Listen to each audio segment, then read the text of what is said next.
it became impossible to maintain this code.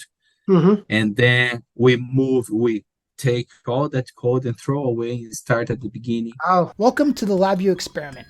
I am your host, Sam Taggart from SAS Workshops. In my 15 years of working with and training developers, I've had the opportunity to conduct a lot of experiments. Over here, we believe in embracing failure as the essential learning experience that it is. And what better way to learn than from other people's mistakes? In this podcast, I talk to industry experts, colleagues, and friends about their failures and how they have turned them into future successes. I am here today with Ederson Ramalho.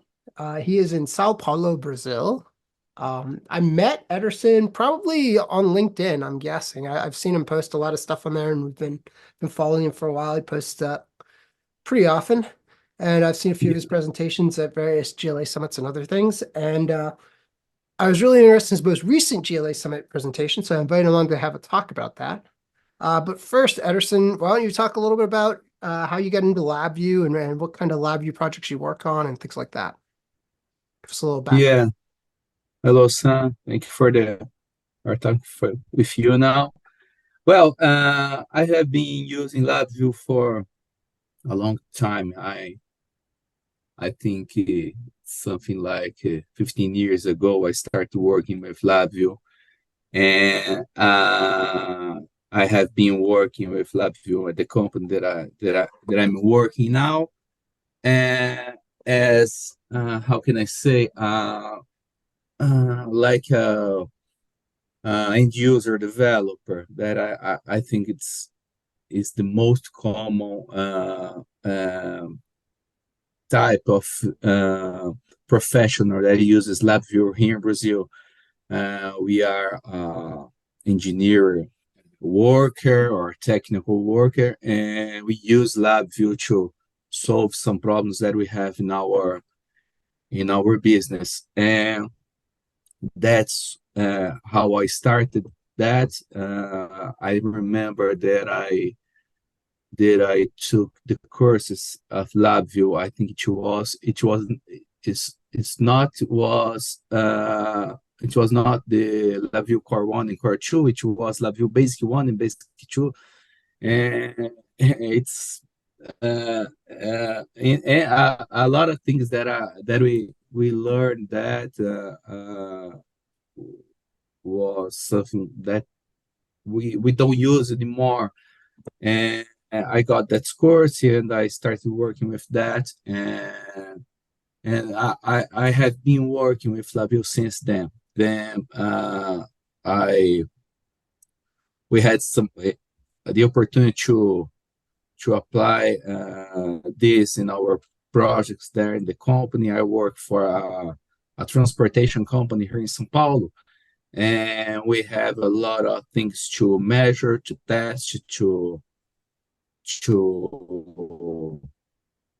monitor, and we use LabVIEW for that to test our requirements, to measure some systems that we have to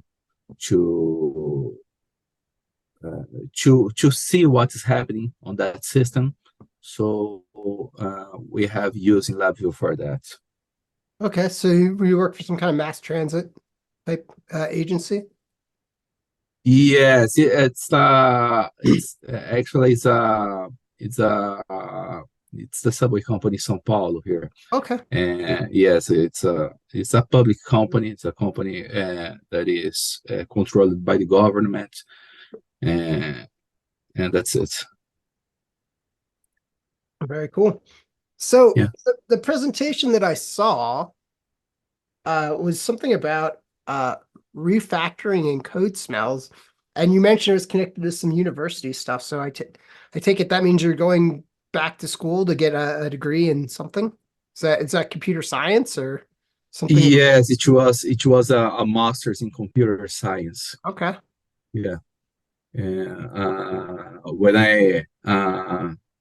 When I started this research, I was thinking about something that would be a problem for me. All the master research, not only master research, but any research that you do in the academy, in the academy, uh, we we have to think about a problem that we have to solve, and it was something that was difficult for me at the beginning because as an engineer, as a guy that develops software, I was thinking that, oh, okay, I just create a new software that do something. Okay, I have my masters. It's not that. To create something and to develop something was the small part of your research, because when you think about a master research, we are thinking about, or not only a master's, but any type of research, we are thinking something that you have to solve. So, for example, as I told you, I was thinking a problem that that was common for me. So when I started working with LabVIEW, I had a lot of difficulty with bad structures. I use a lot of bad structures. I use, for example, a lot of local variables. And I saw that it would be a problem in the future when I had to maintain that software. And then after, when I got more knowledge, when I got new courses at NI, I had the opportunity to see that, okay, I can use another structures, I can use another architectures, and I can make and I can create a better software. And then when I thought about my research, I thought, okay, I can help other people, especially beginner developers, in how to create software with uh, uh, that, in avoiding these bad structures, things that could be bad for the code in the future. When the code can run, the code can do what he's proposed to do, but in the future, if you have to change something, if you have to improve something, maybe the architecture, the structure can be very difficult to change. So that was what I thinking about, to help people that was developing a code, developing a better code.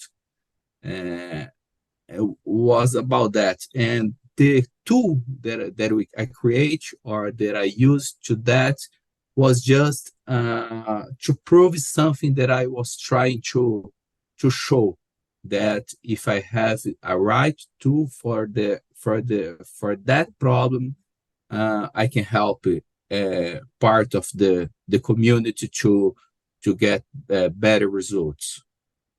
No, yeah, that's good. Before we talk about your tool, though, let's talk a little bit more background.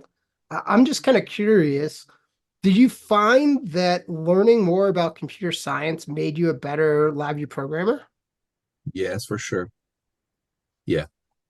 That's because, as I told you at the beginning, LabVIEW, the nature of LabVIEW is a programming language for engineers. I remember, I think it was a phrase from Nancy. It's programming language from engineers to engineers. And yeah, and we, for example, in my case, and a lot of colleagues that I have here in Brazil, uh, it's something that's common to learn the basic about LabVIEW, how to develop a code to solve something in the industry, and okay, that's it. And when I started studying LabVIEW, I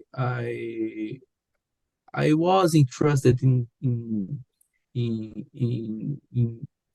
how to do better things, how can can I use good complex structures that could be better for my code if I for example I have some codes that are running for 10 years at the company that I work in. I had to change a lot of things there.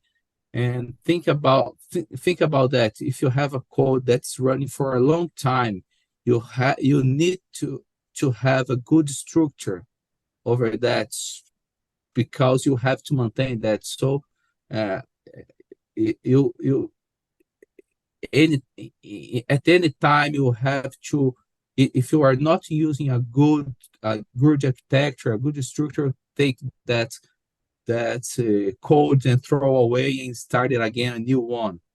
And so when I went to the academy to study, to learn some principles over computer science, I was thinking about that it could be nice for me to create good software. And a lot of guys that uses LabVIEW that I know, for example, like you, and people that are using LabVIEW for a long time knows about that. But most of the people that uses LabVIEW are the end user developers, and they don't know the principles about software engineer, and yeah, in a long term, it's a problem for the code. Yeah, I think the long-term maintenance is really what highlights the need for a lot of those better structures and better ways of programming. Because you can throw something together and you can kind of make it work, but writing something that is maintainable over a series of years and multiple changes is really hard. I think that is Yes, by far the challenging. And I think yes, and yeah, and we see this movement from, and I from the guys that are how can I say, are references on LabVIEW development, try to show that it's important to create a good software, maintainable, that we can use for a long time. But I think that part of the industry is still have this lack that okay, I just have LabVIEW to do something and that's it, and we don't worry about the future. So uh, I think we have this gap yet. That's a problem. yeah, no, it's definitely a problem. The other problem I think part of it is coming up with designs that are maintainable, but the other problem I think that we have as LabVIEW developers is most of us are not very good at refactoring things. I think people are not Yeah, comfortable making changes. I think part of that in my mind is also the fact that we're not really good about writing unit tests. And so not having tests makes it a lot harder to do refactoring, because then you're always afraid of changing things. And particularly, you pick up some old code, and usually, especially if you're an experienced person, you look at it and you immediately realize that it's like a house of cards. And it's like, if I pull out the wrong card, the whole thing's going to collapse. And so how do I not do that? Yeah, and that's yeah, and challenging. yes. And for example, about me, I didn't use a test in my codes when I started, when I was developing, and I just realized this need when I started getting problems, when my code was not working. It was very difficult to refactor that, and and that's nice. If you are going talking about my research, because I was in a master's, in a computer science master's, and a lot of my colleagues there are guys from other environments, Java, JavaScript, web designer, and then uh, on these areas these guys have a lot of things for refactoring. Hmm. These guys have a lot of, for example, I studied some concepts to apply on my research to create the tool. And for example, we have some concepts like abstract syntax trees Hmm. that are the concept that you structure your code all in a tree. And for example, to take this and using LabVIEW is very difficult because think about uh, putting all LabVIEW objects inside the tree and how to link each one. It's very difficult.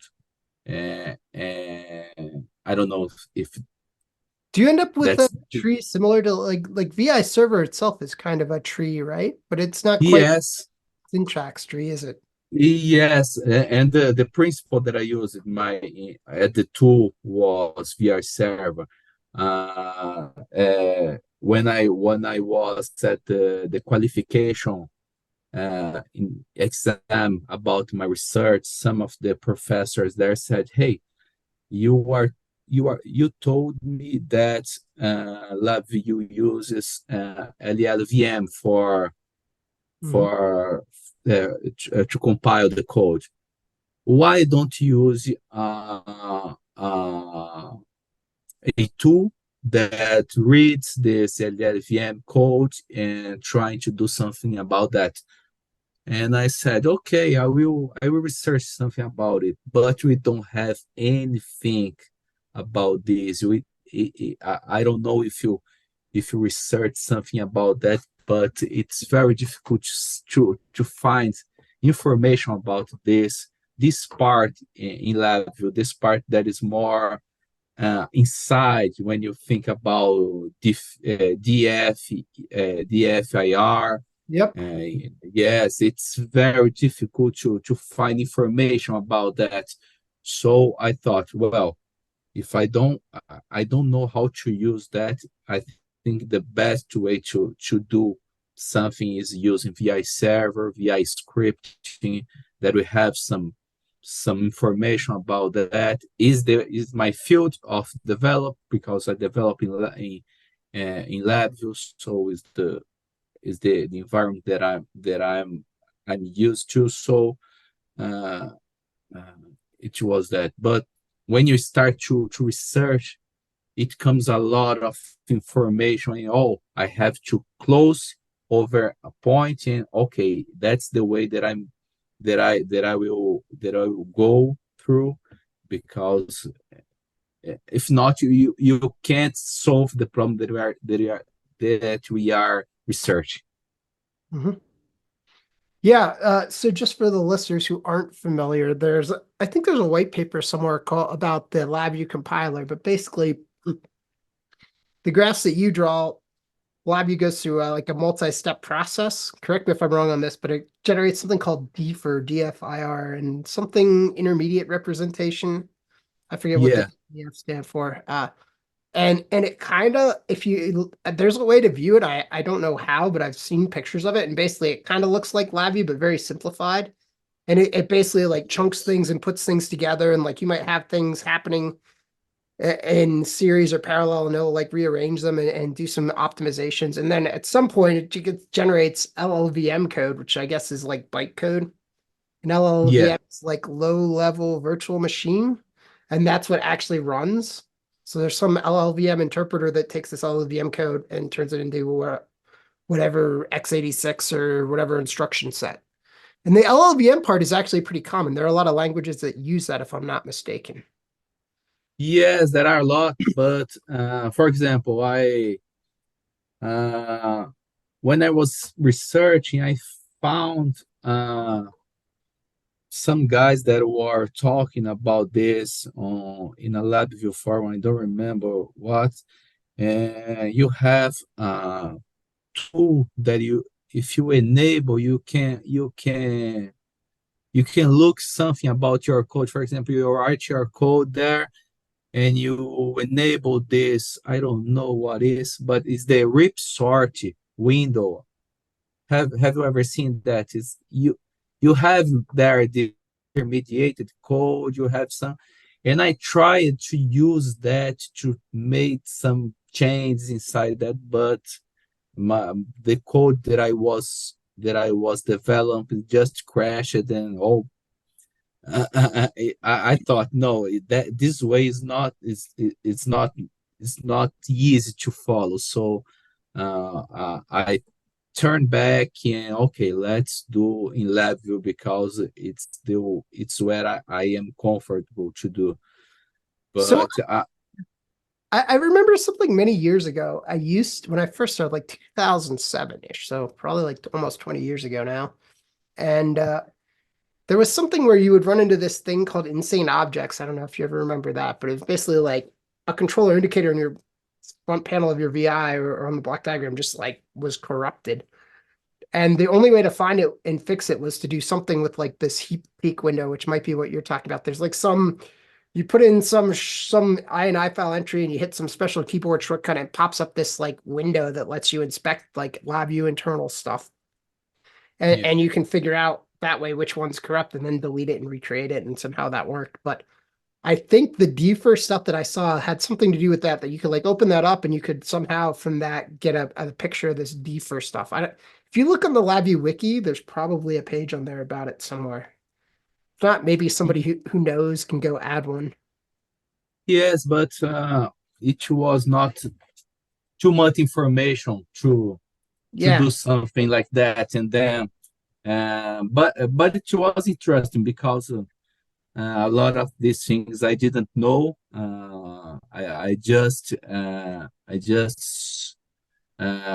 could see it on the research, and it was nice uh, to bring an answer for the community to say, oh, okay, I have this option to do, but it would be better to use this because okay, I have more information about that, and would be better to try to solve this problem using VI server and VI scripting. Well, I think you probably made the right choice because, as you said, VI Server is much better documented. And the other thing is, Yeah, there's a reason that NI doesn't really expose a lot of those internal details because they tend to change them from time to time.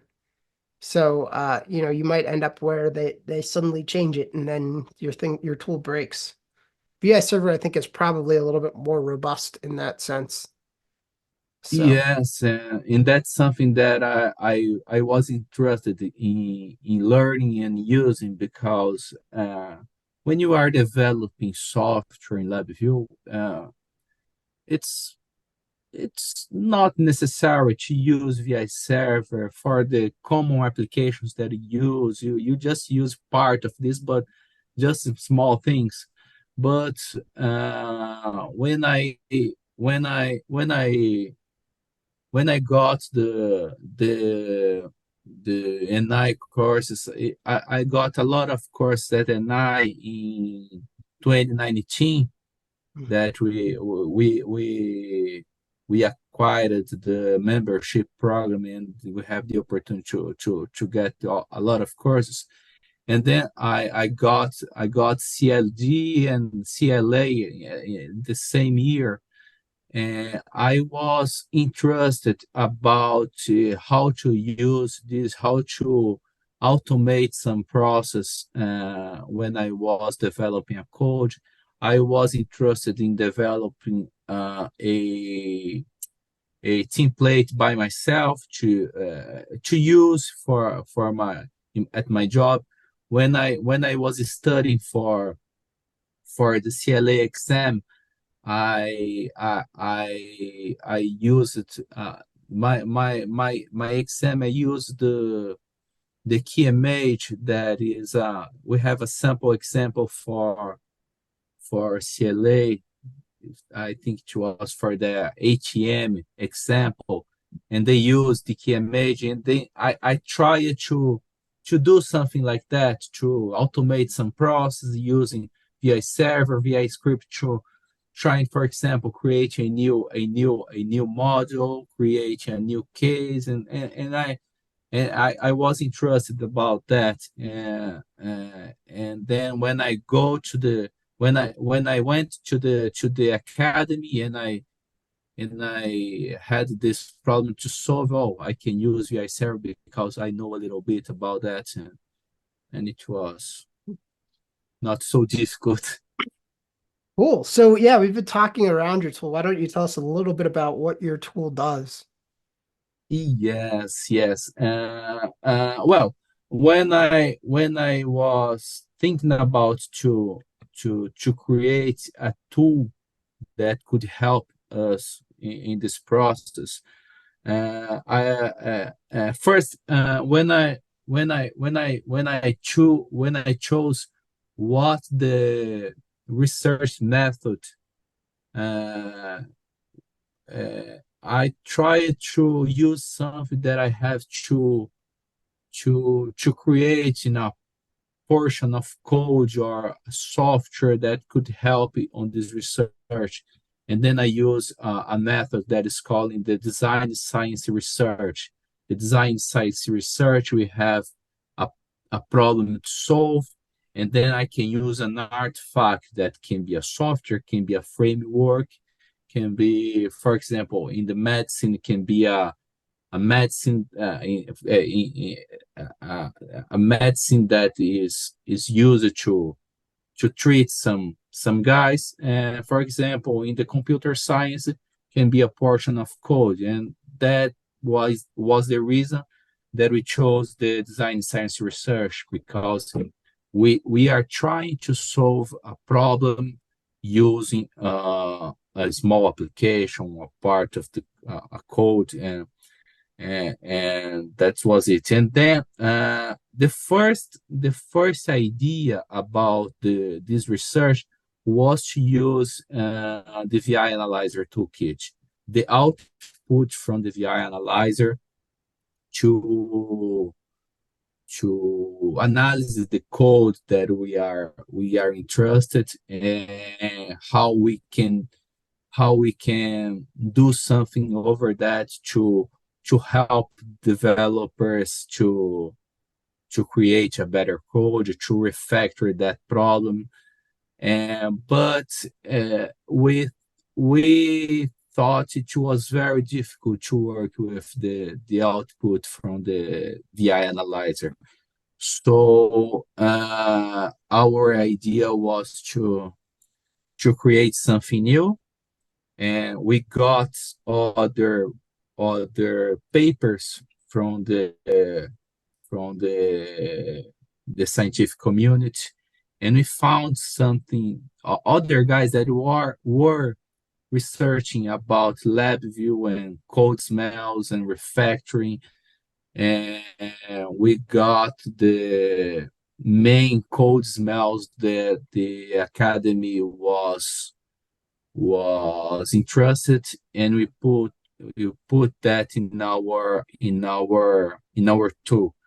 And the difference that in our tool is that it from the VI analyzer is that it could be possible to refactoring parts of the code. So I think that's a lack that we have in VI analyzer, because we sometimes we have an explanation about the problem, but for example, if the guy is a beginner developing code in LabVIEW, could be very difficult to get that information. Okay, I will transform it in a better code here. So what we try to do on that code that we created was to have a tool that shows the code smells, that have an explanation for that. So I have created some pages on the LabVIEW Week there that the tool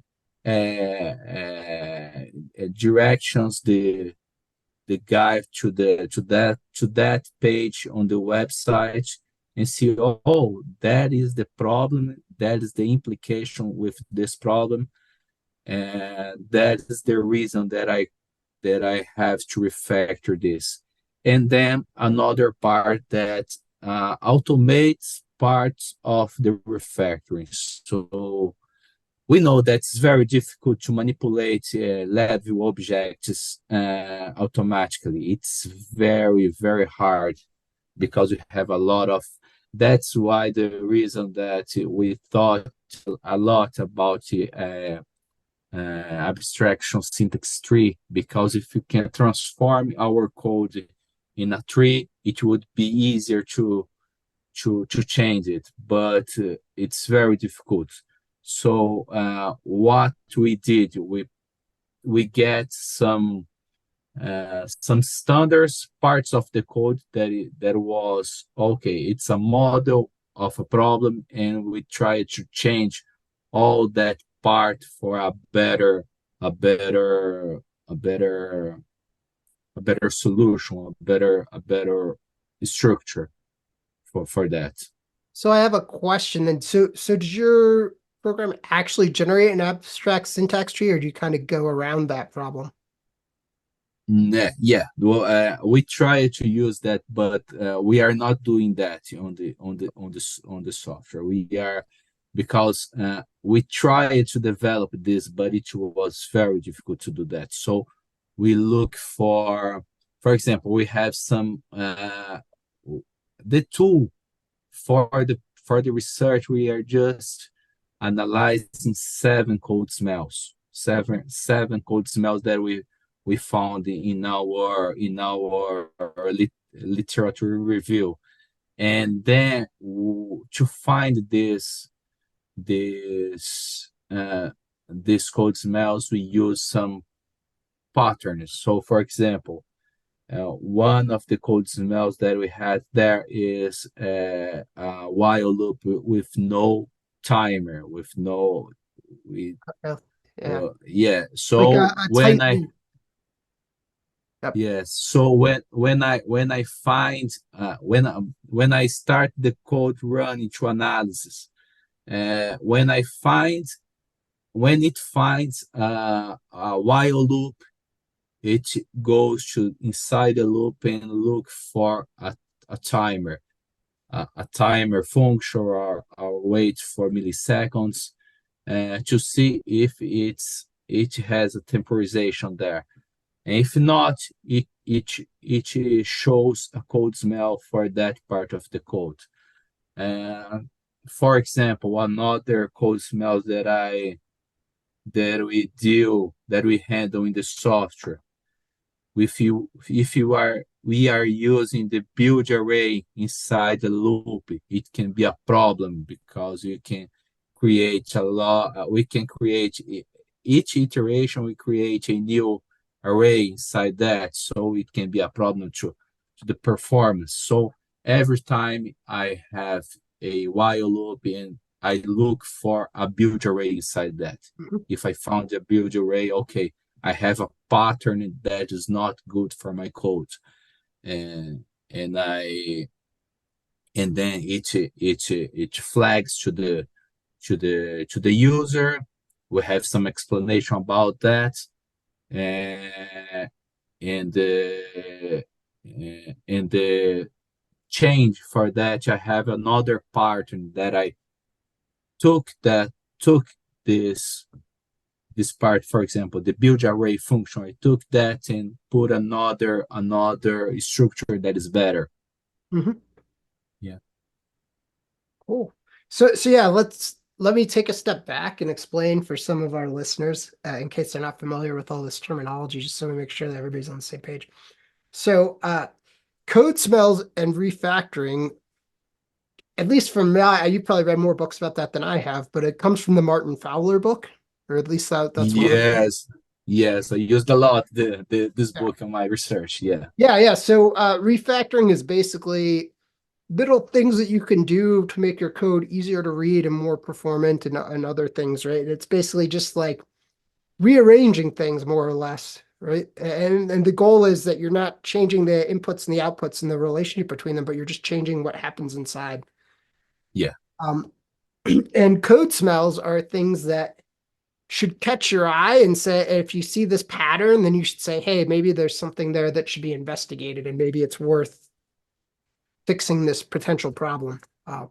So like some code smells like maybe aren't necessarily always a problem. Like for example, the while loop with the building array, that is a problem, but maybe in this case, hey, there's only like two elements or things, so it's only going to execute twice, so it's not really a big performance problem or something. So there might be the code smells are kind of one of those things where like you should investigate, but it's not necessarily always something that you should fix. Because like I remember looking at it, and some of the stuff was like, some of the refactors like introduce an intermediate object between two objects, right? Like have like add another object in the hierarchy, and then another one was remove an object from the hierarchy, right? So like Yeah, sometimes adding the object makes it better, and sometimes you add the object and the object doesn't do anything. It's like, oh, it just distracts, so then you get rid of it. So there's some yeah, balance. yeah. So sometimes that code smell that we find is the best approach that we have for that problem that your code are doing. So we know that sometimes is unavoidable to use this type of structure that could be the best solution for your code. And then at the software, at the tool that we created in our research, we have a function there called skip smell. Okay. So if the guy finds that smell and he looks that and rereads, and even though uh, he thought, okay, I know that it's a code smell, but this is the best approach that I have for this problem. He just click on that button and we have a sign for that code smell.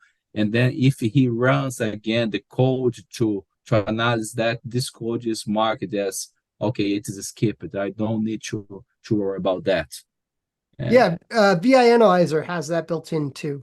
So like there are certain yes, like, maybe it should only have so many wire bends, but like the only way to get the wire from A to B is to go around all this stuff without going underneath it. And so you're just like, yeah, it has an extra bend. I yeah, don't care. yes. That's something that we that are used to develop medium to large codes. It's impossible. Don't develop something that we have a while over others. Yeah. Uh, uh, that's it. But that's nice. I think the best idea over that the developer is aware about that problem in the coding. Okay, that's for my own. I will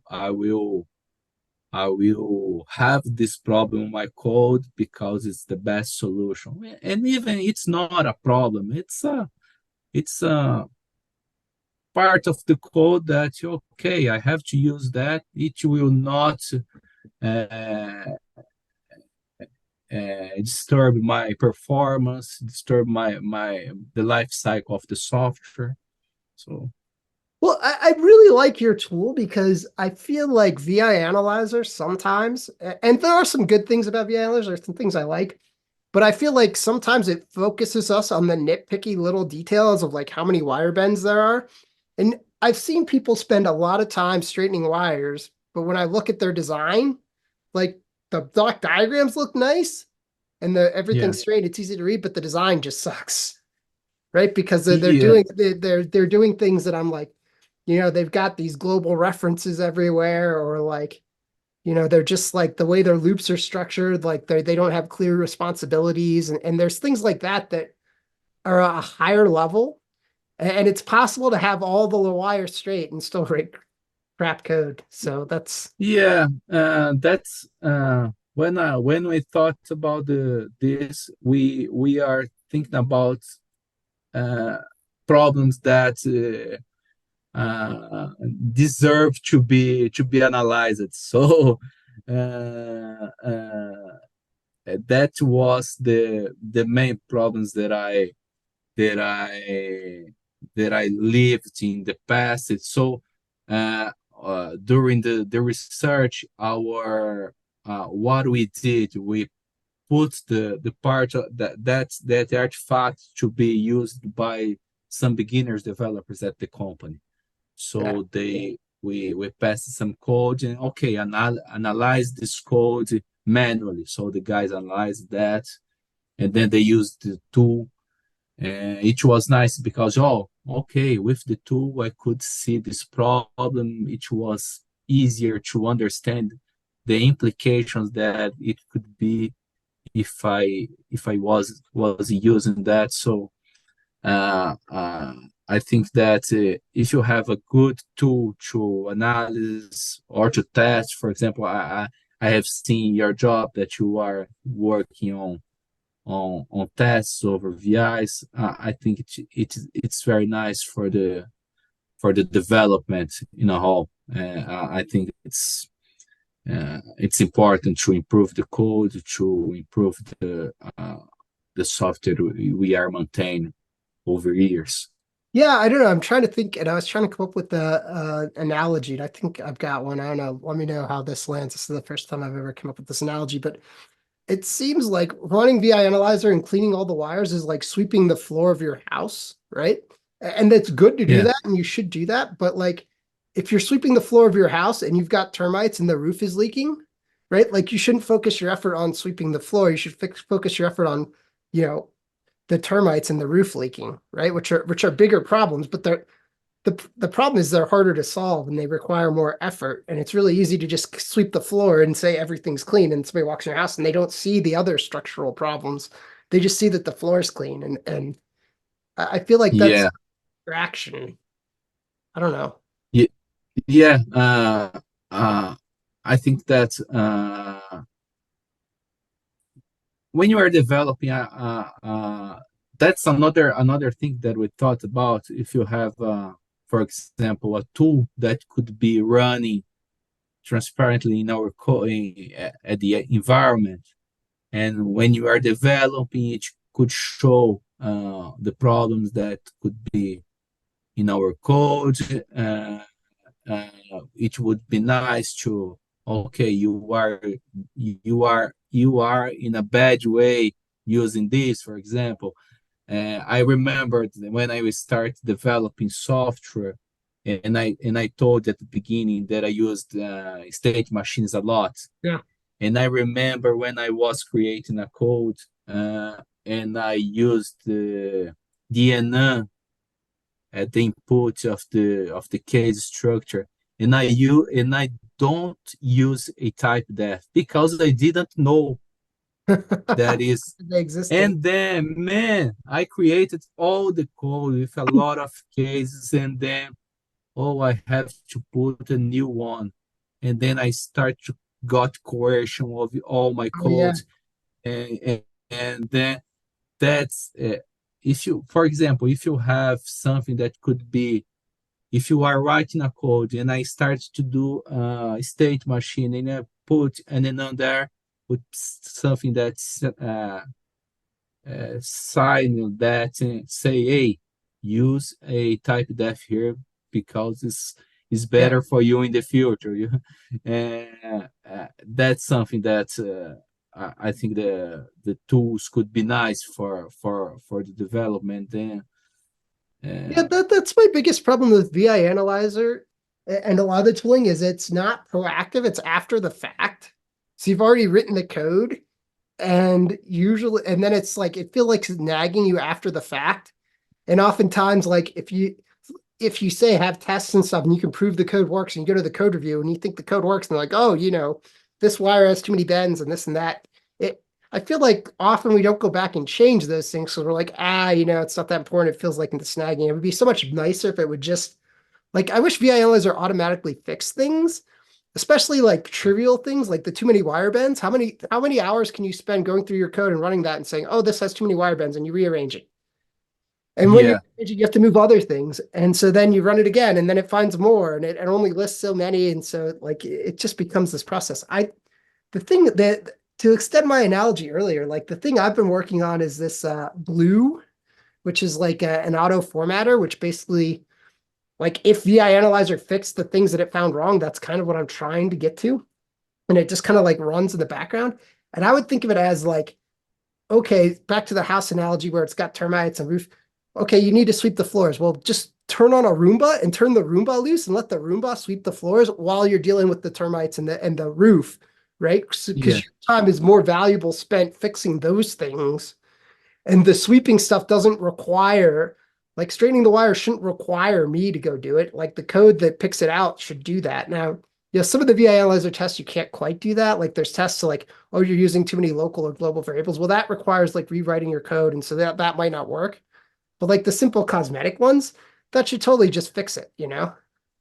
Like, Yes. oh, you've got something that's like outside of a case structure. It's kind of hidden. Well, move it into view. Like that's easy, right? Because like, what am I going to Yeah. do? I'm going to move it into view anyway. Yeah. So do I need to take my time away from fixing the more important problems to go fix that problem?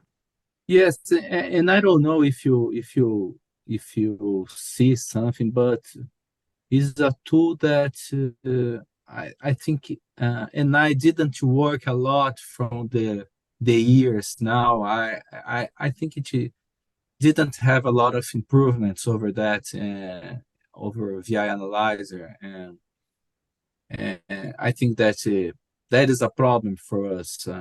So we have to things in alternatives for that because we don't see this coming from them.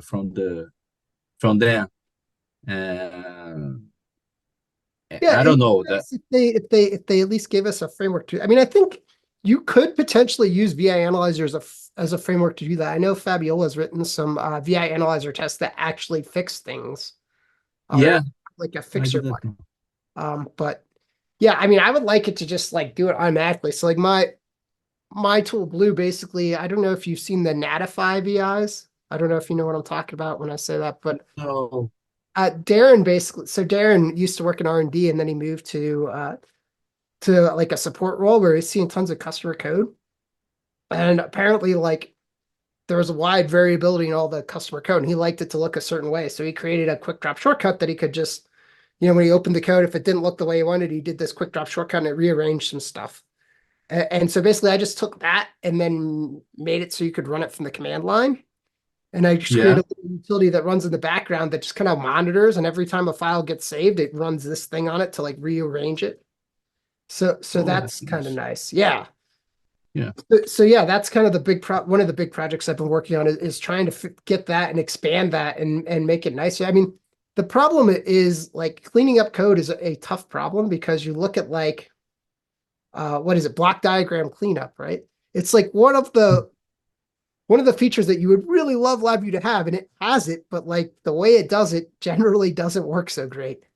Yeah, Yes, it's something that I don't use because I think when I move for myself, the code is better, and that's something that I'm a little how can I say I'm a boring guy when I'm developing the code. I like to have all aligned and the code very clean to be understandable. So and how they clean up do that, I think it's not so good.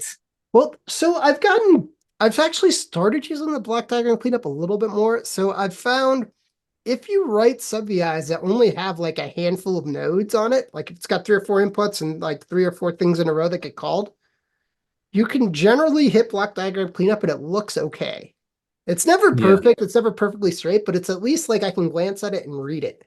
The problem with block diagram cleanup is if you run it on anything like substantial size, like something that has a GUI or a state machine in it with a bunch of cases, yeah, then it just like blows up. It goes from taking like one screen and looking nice and neat to taking like 3 or 4 screens, and it's just it's a real pain. So I yeah, guess it's yeah. So and then I as you told, if you have some a small part of the code, and uh, uh, that's something that we learn when you are developing. I used to at the beginning. I used to create my sub VIs, but okay, you have to put the code inside models, and then I used to create some subVIs that are very large, and and okay, I have to break this in small parts because it's better, and to create a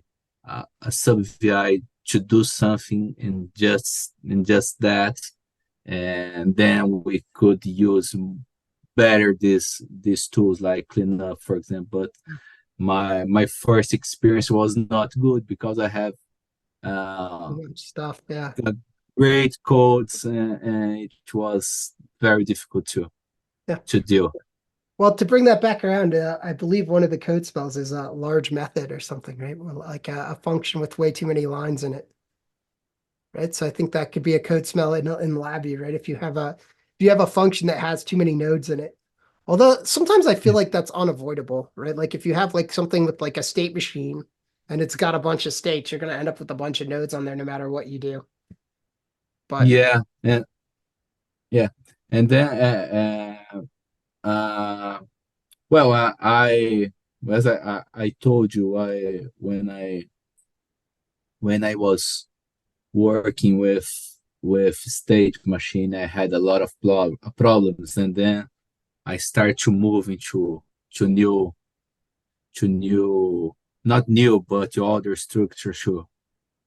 That would be nice to solve the problems that I work, and I think that's part of the our development, our own development. We start using better approaches for for new situations, and uh, eh, I don't know. I think that's the way we have to do better code, to do better applications. That nowadays I start to think a lot when I'm developing at the beginning to, okay, let's start by this, because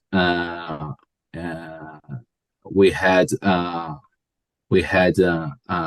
phrase here that the the guys that was start developing was the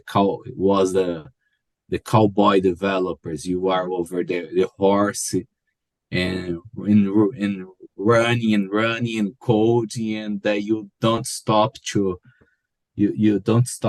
think about what your code is doing, in what the challenge that we will have in the future.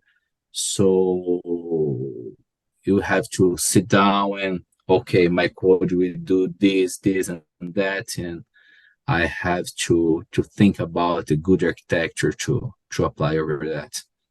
yeah, I feel like there's some kind of balance there too, though, because I feel like sometimes people over design stuff from the beginning and you end up with a bunch of stuff that you don't need, and that adds Yeah, really for bugs and stuff. So part of it, I think, is it's having a vision for the future, knowing where you want to go. But then it's also like trying to bite off small chunks and just do what you need to do now, but leave that path in the future open. And I think a large part of that is being good at refactoring. So like when you're good at refactoring, you know that like, okay, I've got this code and it needs to talk to this DMM. And in the future, that DMM may change, but it may never change. So do I need to put that hardware abstraction layer in there right now? Or could I just yeah, call the driver and get away with it? And if I'm really good at refactoring, adding that hardware abstraction layer later is easy, right? yes, And yeah, that's like, maybe it's worth not implementing that until you actually need it and then doing the refactoring. I don't know. Because I feel like sometimes I inherit stuff and everything's an abstraction and it gets really hard to tell what's going on. yeah. But it's a better approach to work it, because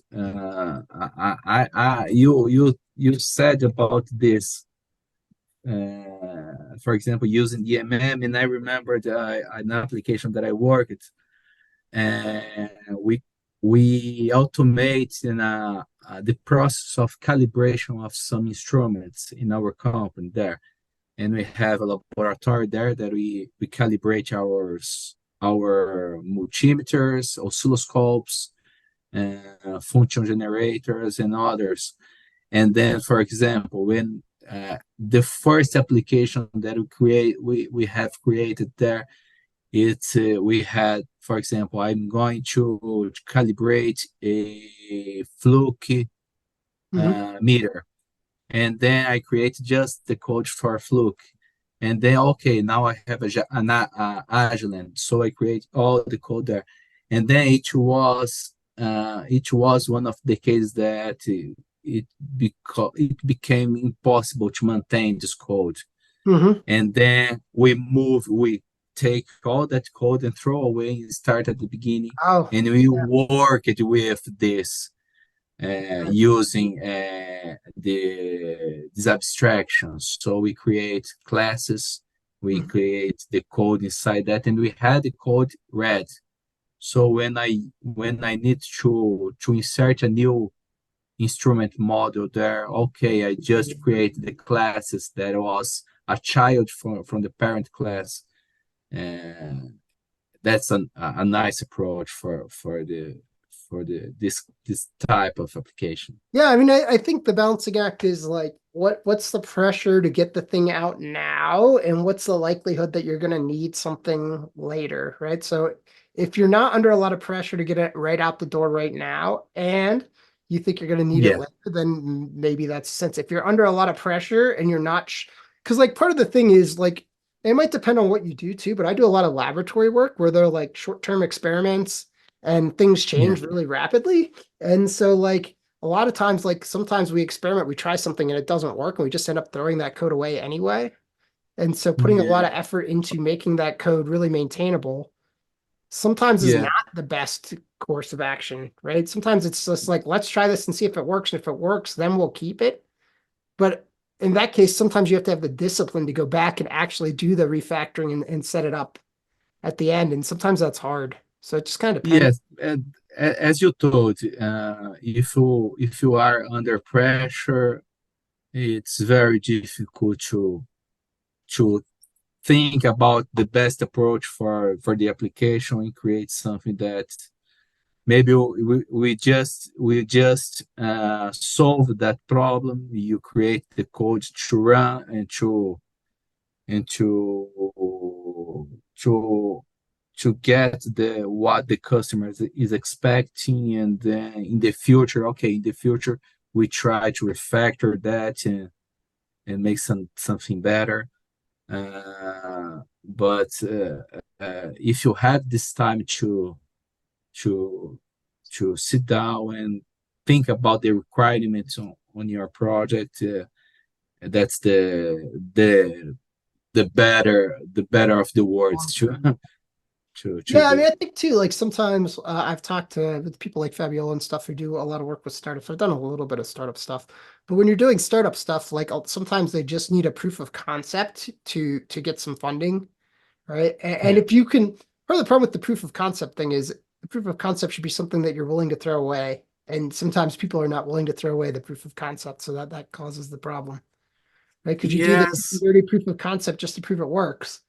And you, in your mind as a developer, you're like, I'm just going to throw this away. And then the boss is like, great, it works. Let's sell it. And you're like, no, wait, we got to throw this In the away and start over. and I think that is something that is very common to happen when you are working in a proof of concept, and then just to see if that will work for your problem, and then that works and the software starts by there, and Yeah, yeah, that is a, you don't move, you don't move back and say, okay, that works, now I'm going to restart my project. No, that's working, okay, let's put that in my other part, and then the code starts on yeah, that, and that that's that is that definitely does cause problems when that happens. So that's where the mess starts. yeah, I think part of that is probably knowing your management, knowing if they're going to do that or not. And if you know that they're gonna like not throw it away, then you just say like the proof of concept's gonna take longer because I know you're not gonna throw it away, so we'll do it right the first time or something. Yes, but it's very common for us in working with LabVIEW, working with engineering, because uh, so many times you are working with something that we really don't know if we work using a hardware to measure something in the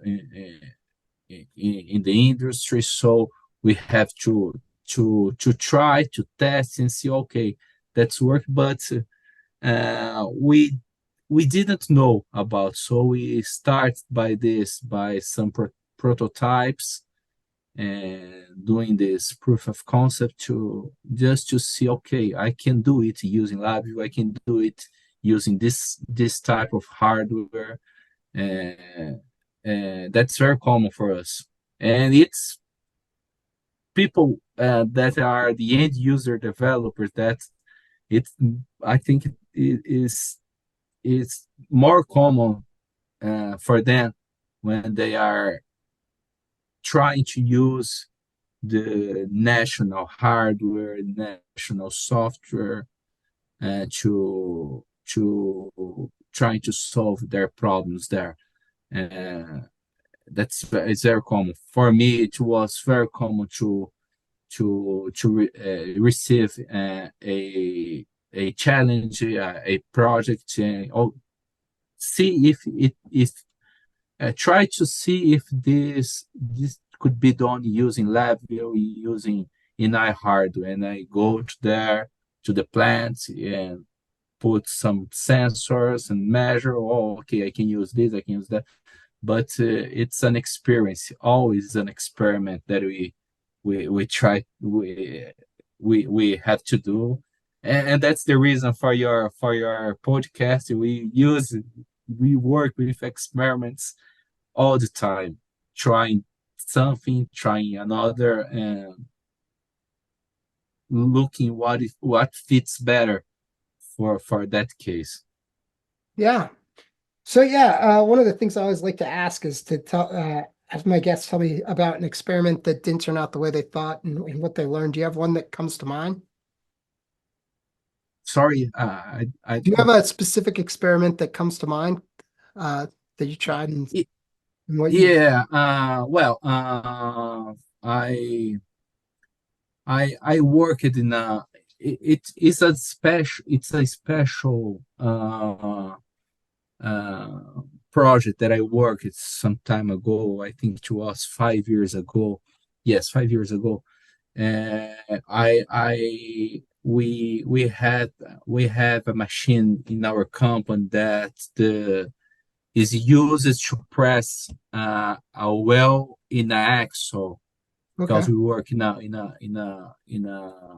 a transport company, and then periodically this part of the train comes to some maintenance, and they take the well off to do some adjustments, and then we have a machine to press this well again in the axle, and we have a standard for that. We have a minimum force that have to be applied to this, and over the all the course of the well inside the axle, and we had a computer that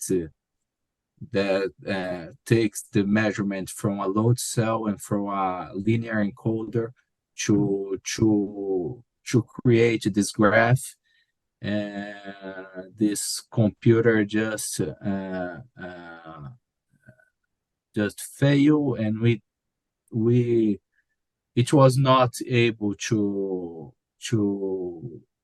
to fix that, and we the idea was to create a new software using LabVIEW to do that. And it was nice because I was preparing for the CLA exam, and then I it was the first project that I used keyword message handler Okay. for that, and then I create some models to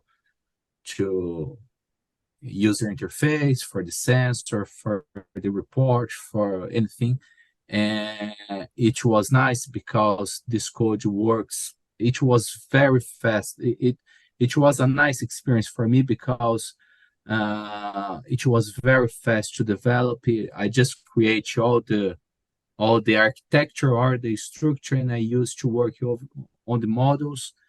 And I think I spent 40 days to create this application. It Wow. was nice. It works very well, but sometime later, I had some problems with that because we learn with our uh, we learn a lot with the problems that we get. My code was Ah, very coupled because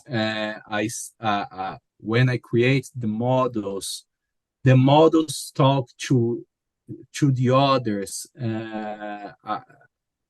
I didn't know how to use very well events.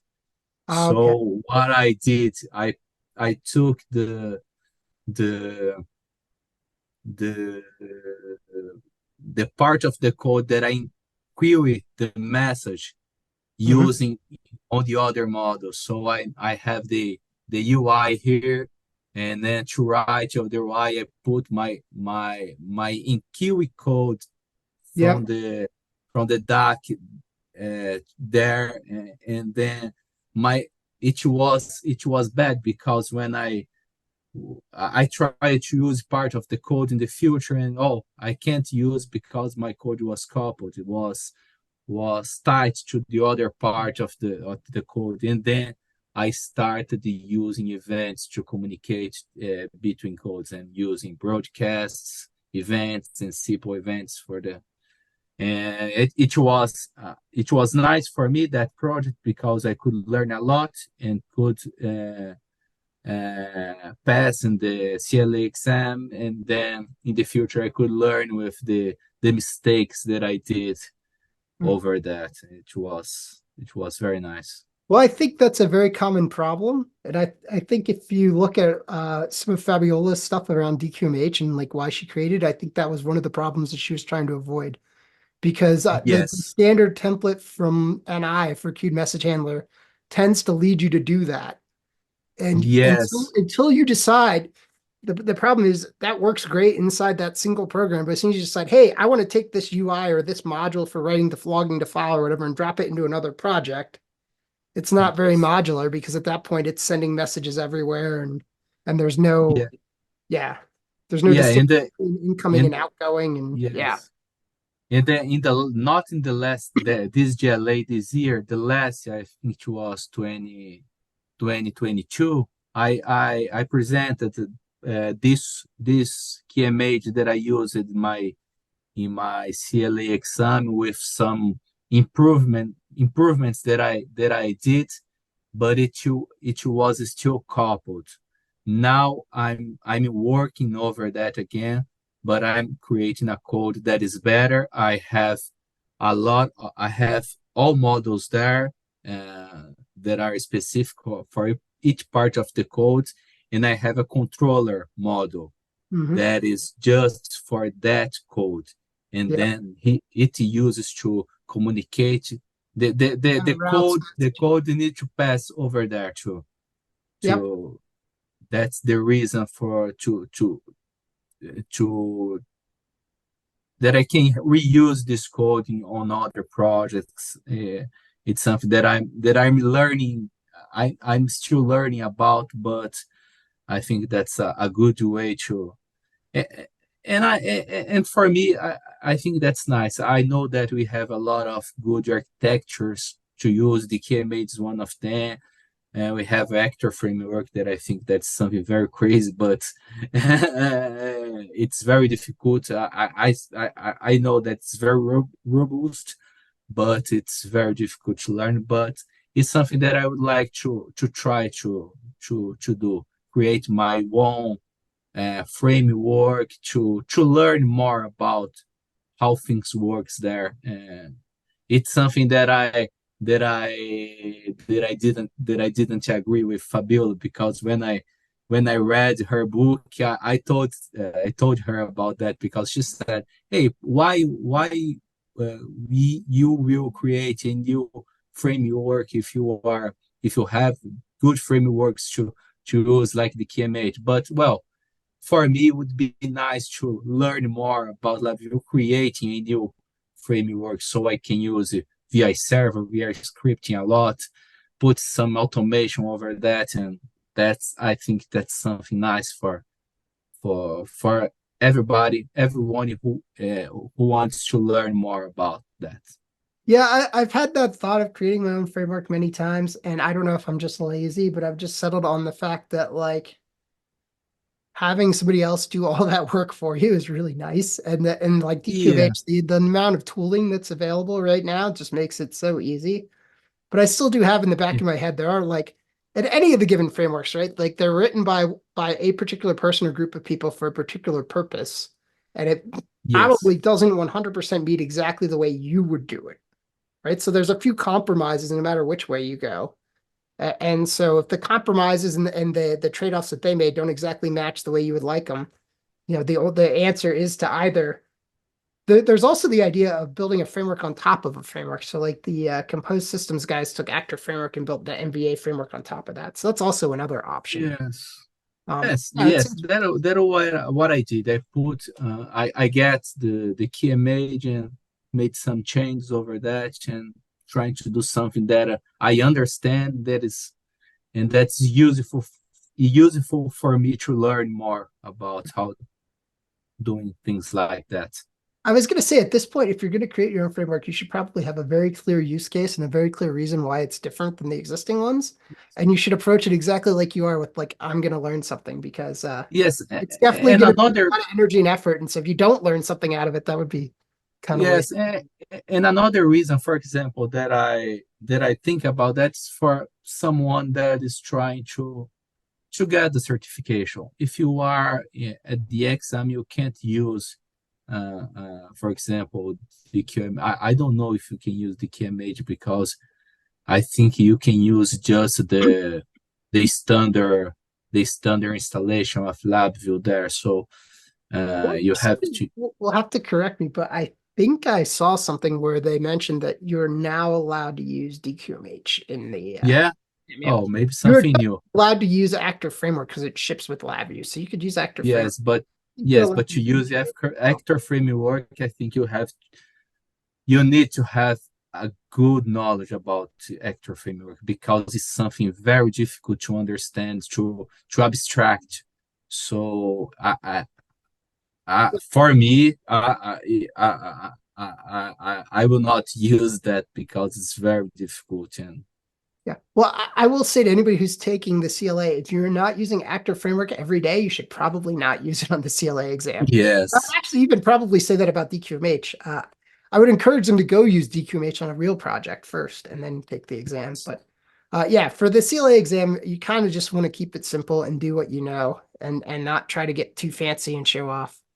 I think that's yes. I wise. think you have to create something modular that is the architecture for your code that is okay. You can create something that you give for someone. Hey, here is the house, the building. Finish it for me and that's it. You need to have a good structure, everything separated in small parts, and I think that's a good way to pass on the CLA exam. Yeah, I think that's some good advice, and it's probably a good place to start wrapping up. Is there anything you wanted to cover that we did not talk about yet? I think we hit everything. Yes, I think that's it. Yeah. Great. And if people are interested in your tool that we talked about, the code smells and refactoring tool, they can find that. I'm sure we'll get a link. Yes, yes. After I finished my course, I didn't have time to work over that more, and I have to take back and put this in the community. I will try to create a small package and put this on the VIPM to be available for people that want to use, want to give me some feedback about that because it was one of the threads of validity on my research. I just test it in a company and with a small group of people, and would be nice to put this in another environments, for example, in a software house that people are using LabVIEW for a long time and use LabVIEW every time because again, guys that work on this research was guys that were not full-time developer, are guys that doing other things and use LabVIEW to solve some part of their tasks. And then part of my research, the continuity of my research is to put this on the community. So I hope in a couple of months to create a small package and put it in VIPM, and I will get everyone know about that. I certainly I will share in the LinkedIn to my tool is here. You can test and you give me some feedback about that. Yeah, I'm sure if you were to make that open source and put it on GitHub, some people might contribute. I know I'm Yes. interested in taking a look at it and seeing what it does and seeing if it's possible to contribute to. So Yeah, it would be very nice for me because if I'm thinking about to continue in my academic career, maybe with another postdoctorate, would be nice to have this feedback to continue this. yeah, I've been saying for a while that we need better refactoring tools in LabVIEW, and part of it might be like detecting the code smells in order to like prompt the refactoring. Right. Yeah. I was thinking more along the lines of like some kind of project provider plugin or something where you could right click on a class and it would list some refactorings, but it would be even better if somehow it popped up a suggestion and says, "Hey, I noticed this thing, right? This method is too long.